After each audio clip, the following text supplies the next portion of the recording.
In this video, we will make Bible verse origami.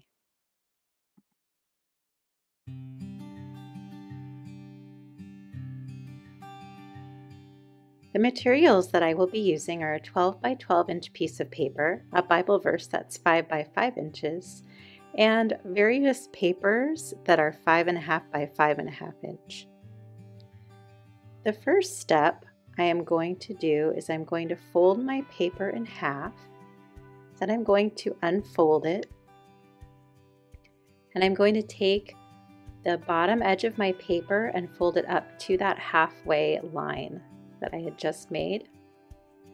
I'm going to get a good crease there. And I'm going to do the same thing to the top of my paper. I'm going to fold that one to the center as well. Matching it up with that center line and making a nice crease. I'm going to go ahead and open my paper, turn it 1/4, and do the same thing. Fold it in half. Get a good crease at the halfway point. I'm going to open it up and I'm going to fold it towards that center line again. I'll do the bottom first. Bring it up halfway, make a nice crease.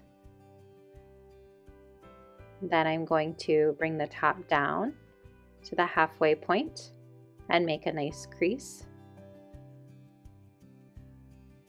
At this point, I want to kind of pull the side of my paper up just a little bit, and I'm going to kind of put my thumb inside, and I want my line edge here to meet up with that vertical line there on my paper, just like that.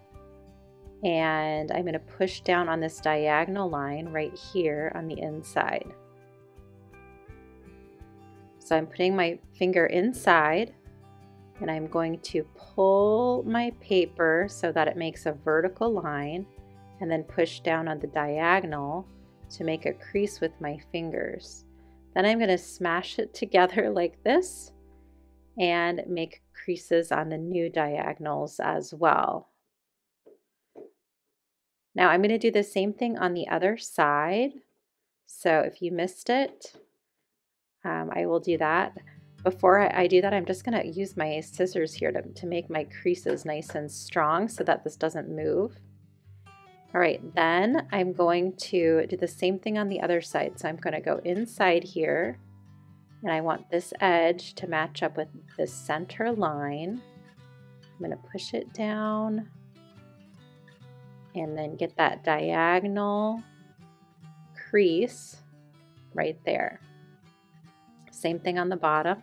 Put my hand inside, try to get that diagonal crease again,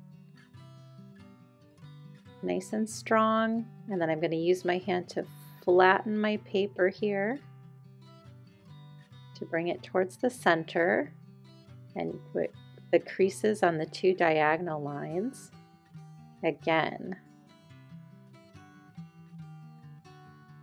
You can use your scissors or your fingernails or whatever to get good creases.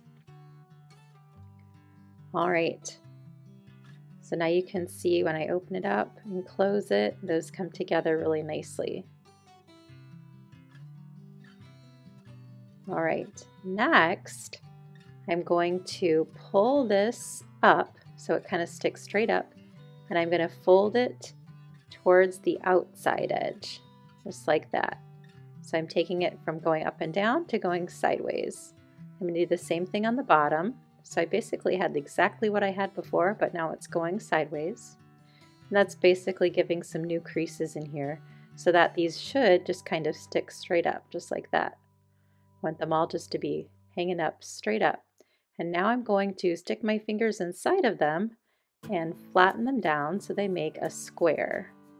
And I'm going to do this on all of the corners. So I'm smashing them down to make a square, smashing down to make a square, and smashing this one down to make a square as well. Again, you can use your scissors or your fingernails to make those creases nice and strong on your paper.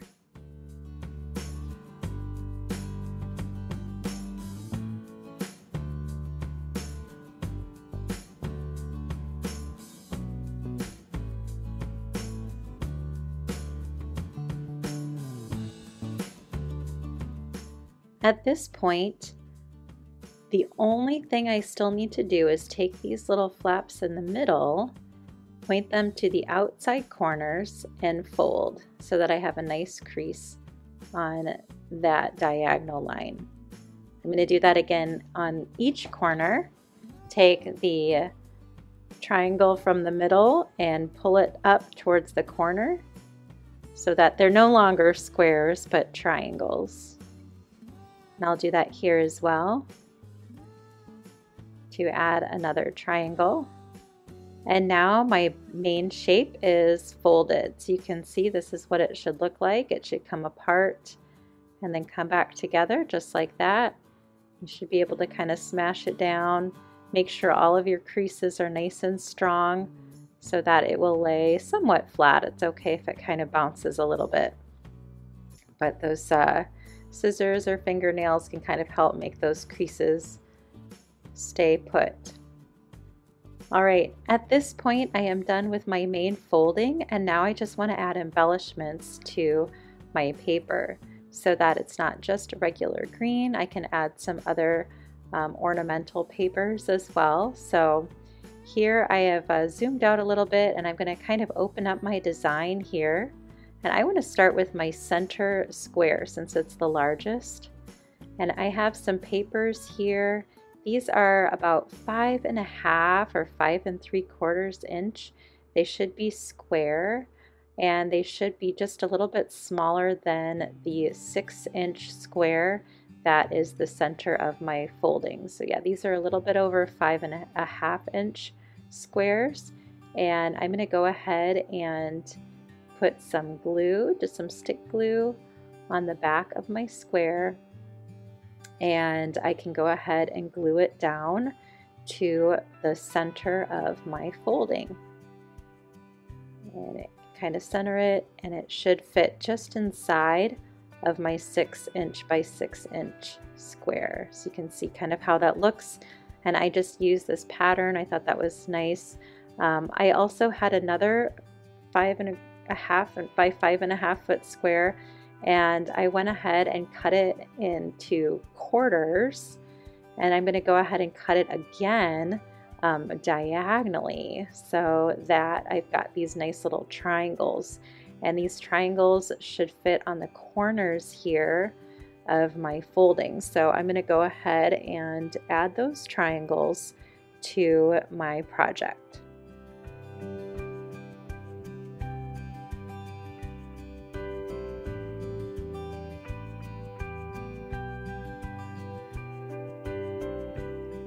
All right, you can see that I did those triangles all the way around. I thought it would be fun to try a different pattern paper. So I have the same size square. It should be about 5.5 by 5.5 inch. And I'm just going to use a line on the back of it down the diagonals so that I make larger triangles on this one. And I'm going to go ahead and cut those triangles out. I'm going to do both squares at the same time because I will need some other triangles as well. And I'm going to use those on part of the inside of my foldable to add some more interest and some more design to this project. I'm going to try to be really careful as I'm cutting to keep my two papers together so that I am cutting nice straight cuts. And then I'll put all of the triangles together to do my last cut here right down the middle so that I have equal triangles all the way. And I'm going to go ahead and put these on the inside section of my foldable here, right next to the center square. They should fit really nicely in those open spots. I'm going to just add some stick glue and stick those in right in the middle. And I decided to kind of keep with this green color scheme, so you can see I've got the dark green and the light green and the medium green, but you could definitely play around with different colors. I next need some triangles that are smaller. These are still a little bit too big, so I'm going to go ahead and cut them in half again. I'm not even going to use a ruler or a pencil line. I'm just going to eyeball it and cut right down the middle of these triangles so that they will fit in these smaller sections of my foldable. I will glue those on in those remaining sections until all of that has nice triangle details as well.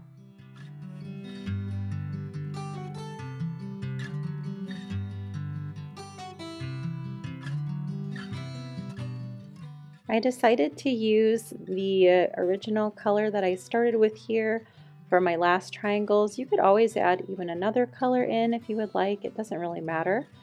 And I wanted to go ahead and fill these last areas here with those triangles. So I'm going to go ahead and glue those 4 pieces in the remaining sections of my foldable. You can see this really gives it a nice completed look. Everything looks like it is where it should be, and voila, I've got a very nicely decorated foldable. Now, I have a Bible verse that I printed off. You could also just use fancy lettering to draw your own, but I found this one online and I printed it off into the size that I needed, and I am going to go ahead and glue it in the middle. This one's roughly probably 4 by 4 inches, but as long as it's smaller than the other squares, it should work. And then at this point, you could also add some embellishments with a Sharpie or another kind of marker. So I'm just adding a simple frame, but if your Bible verse maybe has some good visual elements, maybe it talks about an eagle, you could add an eagle picture, or talks about the cross, you could add a cross picture in the center or in other elements of your foldable.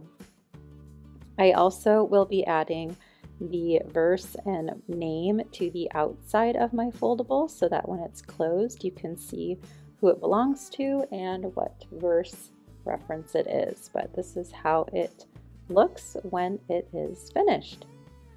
Thanks so much for watching, and I hope you enjoyed this foldable experience.